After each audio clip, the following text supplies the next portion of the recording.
بیننده عزیز، برنامه اخباری آزادی است در رادیوی آزادی. زنانگیز نوروزشو هستم، با همکارانم در دوشنبه و پراگ همراه شما. امروز 7 ایول برنامه چنین گزارش دارد. وزیر امور داخلی آلمان بازداشت 7 نفر زاده آسیای مرکزی از جمله 5 تاجیک متهم به عضویت در داعش را شرح داد. بازداشت امروزه گواهی از آمادگی به حمله تروریستی و سرمایه‌گذاری تروریسم است. مهلت برهمدهی تاجپروم بانک به آخر میرسد. 34 میلیون سومانی مردم را که در این بانک گذاشته بودند کی برمیگرداند؟ من یک بچه اینوالید گروه یک دارم که در کالیاسکا میشیند. به همین خاطر بود که من همه پول جمع کنم بچه ما به خارجه برم. و قربانیان و زخمیان خردسال جنگ روسیه در اوکراین به ده‌ها هزار کودک در بیمارستان در لوف جان دوباره بخشیدند. بیبیم نینا در آنجا بود، پدرم آنتون نیست، مادرم را در یاد ندارم. در آنجا خالم آنیا و اماکم الک بودند. دادستانی کل تاجیکستان پس از 2 هفته سکوت جزئیات کشتار شهرت اسمت‌الله‌یف معاون رئیس اوریون بانک را رسما شرح داد و گفت که تاکنون 5 نفر از آنهایی که در قتل دست داشتند دستگیر شدند. دادستانی روز 7 ایول با نشر یک بیانیه رسمی و عکس 4 گمانبر در بودن و قتل بانکدار تاجیک گفت که گروه 10 نفری از سال 2022 نقشه ربودن شهرت اسمت‌الله‌یف را کشیده بودند. در بیانیه آمده است که 4 نفری اصلی اسمت‌الله‌یف را روز 24 ایون در یکی از خانه‌های دهه شاداب ورزا برده بعد قتل و شکنجه زیاد به قتل رسانیده به دریای زرافشان انداختند. به گفته دادستانی جستجوی بقیه اعضای گروه و جسد شهرت اسمت‌الله‌یف ادامه دارد. و چند ساعت پیش از بیانیه دادستانی روز 7 ایول در شبکه‌های اجتماعی نوار نشر شد که کاربران آن را جزئیات پرونده ربوده شدن شهرت اسمت‌الله‌یف معاون اول رئیس اوریون بانک می‌شمارند. آنهایی که نوار را پخش کردند میگویند این گفتگوی تلفنی یکی از ربایندگان رستم اشورف و مادرش است که در دوشنبه ثبت شده است. در این نوار شخصی که گفته می شود اشورف است جسد را نشان داده میگوید 2 کس را کشته در گذرگاه گمرکی فرودگاه است. وی میگوید که در ربودن شهرت اسمت‌الله‌یف معاون رئیس اوریون بانک دست داشت. تصدیق مستقلانه حقیقت این نوار و هویت این شخص ناممکن است. برنامه را با گزارش‌های دیگر پی می‌گیریم. وزیر امور داخلی آلمان گفت با بازداشت 7 نفر از جمله 5 تاجیک از یک حمله تروریستی جلوگیری کردند. نانسی فیسر در این باره روز 6 ایول و بعد آن صحبت کرد که دادستانی آلمان گفت یک حلقه تروریستی نیت داشت در آلمان حمله مدهش انجام دهد که گروه دولت اسلامی از آنها زیاد انجام داده است. طاهر سفر گزارش می‌دهد. در این نوار از ولایت راین وستفاله شمالی آنهای دیده می شوند که به دست ماموران امنیتی بازداشت شدند. در عموم 7 نفر از جمله 5 زاده تاجیکستان و 1 ترکمن و 1 کرغیز دستگیر شدند. با بازداشت 7 نفر مقامات امنیتی توانستند به تروریسم اسلامی ضربه سختی بزنند. من به مقاماتی که این کار را کردند سپاس میگویم. وزارت ما، پلیس فدرالی آلمان، خدمات اطلاعات داخلی در این بازداشت سهم داشتند.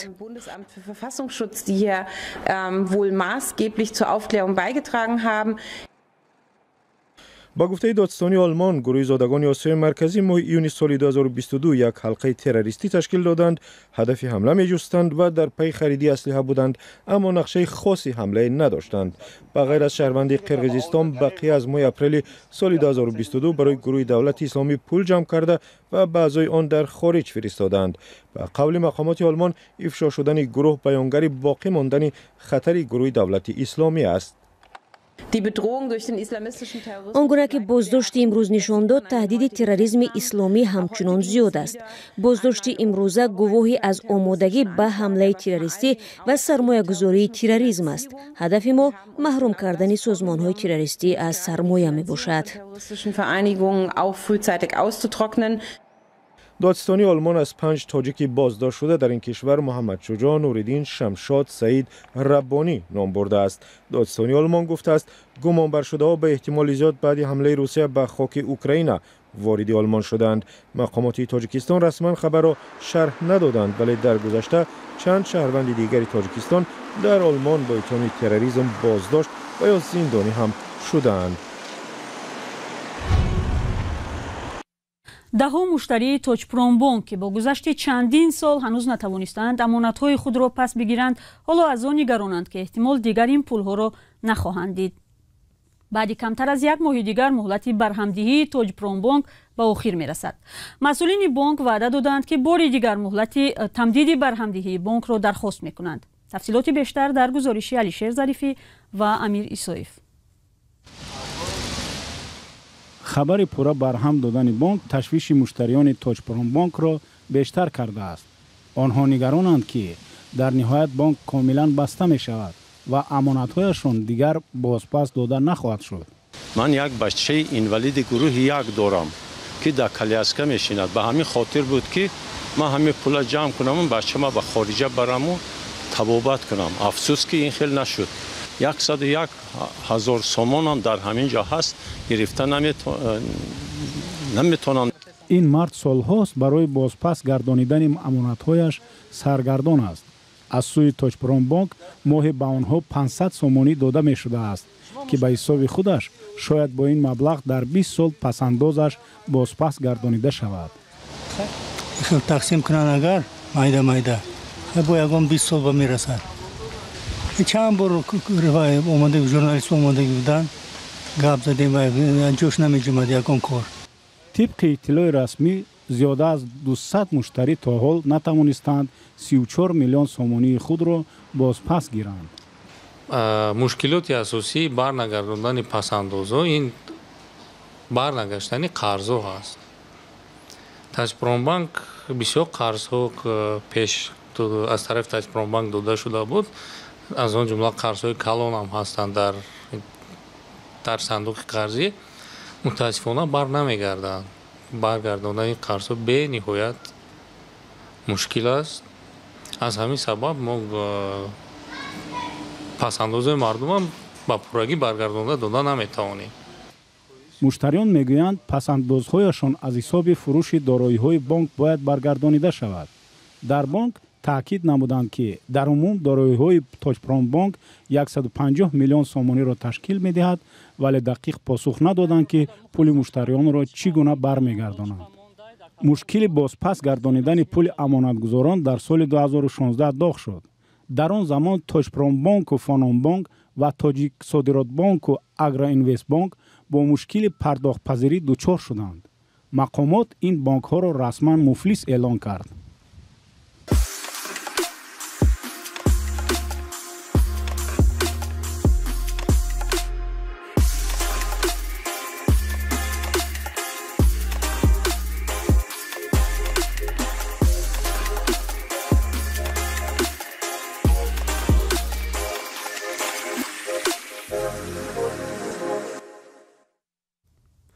шумори қурбониёни ҳамлаи Русия ба як бинои истиқоматӣ дар Лвови Украина ба 9 нафар расид.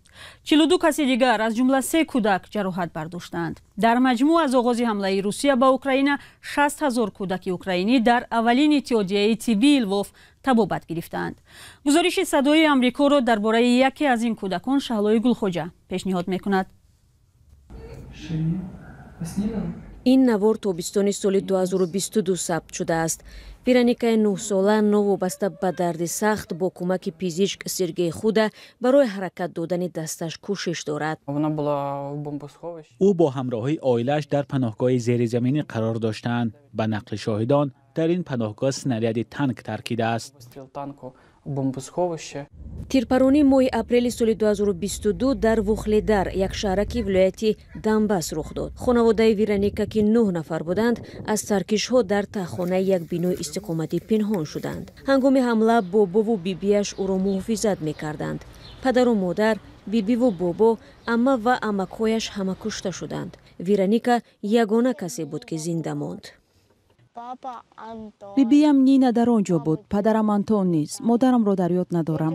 дар он ҷо холам Аня ва амакам Олег буданд. ё шояд ин Олег набуд? Вероникаро дар ҳолати вазнин ба беморхона оварданд. Сар ва гарданаш аз пораҳои снаряд захмдор шуда буд. ӯ чанд моҳро дар беморхонаи бачагонаи иттиҳодияи якуми тиббии шаҳри Лвов ба номи Николас сипарӣ кард.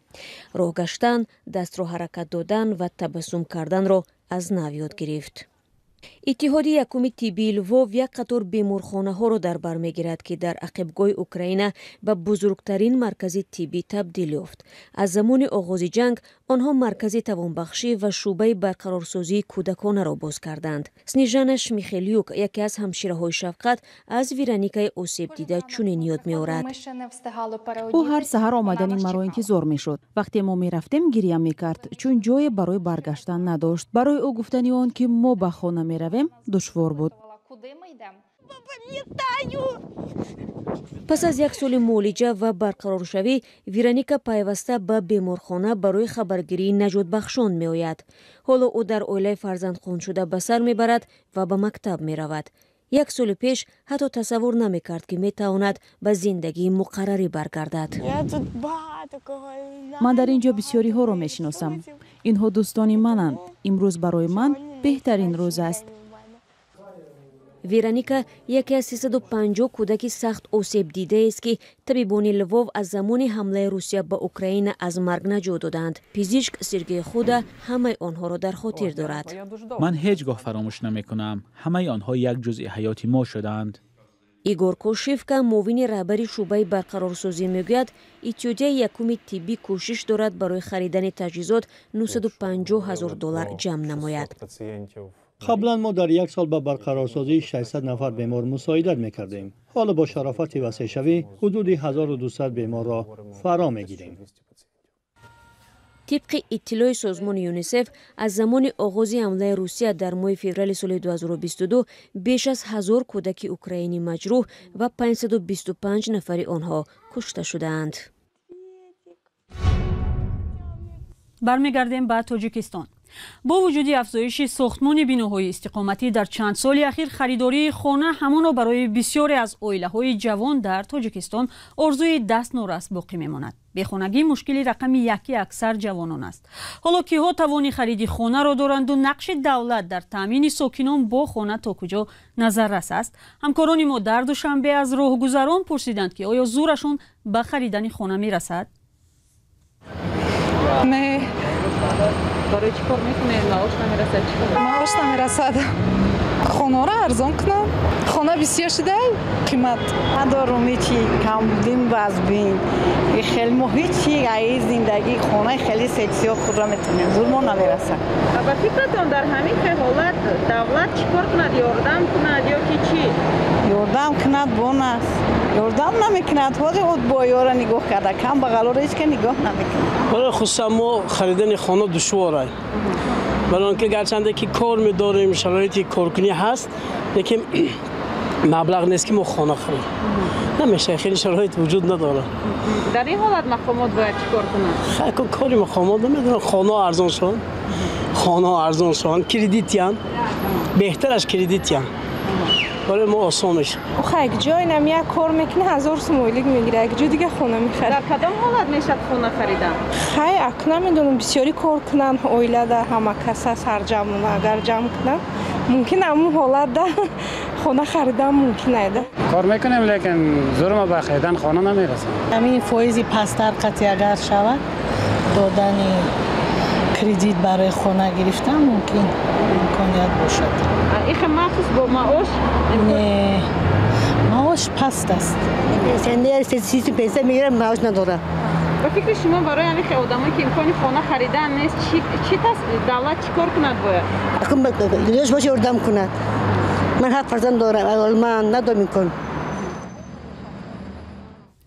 اخباری آزادی رو اینجا با پایان میبریم. سپاس از شما که تا این لحظه با ما بودید. خبر و گزارش‌های مهم و جالب دیگر رو در وبسایت و صفحه رادیوی آزادی در فیسبوک و اینستاگرام، توییتر و تلگرام و تیک توک و ادناکلاسنیکی پیدا و تماشا کنید. یا اگر شما هم شاهد خبر و حادثه شدید میتوانید از طریق واتساپ و تلگرام با ما تماس گیرید. روز و روزگارتان خوش و تا ملاقات دیگر. خدا نگهدار شما.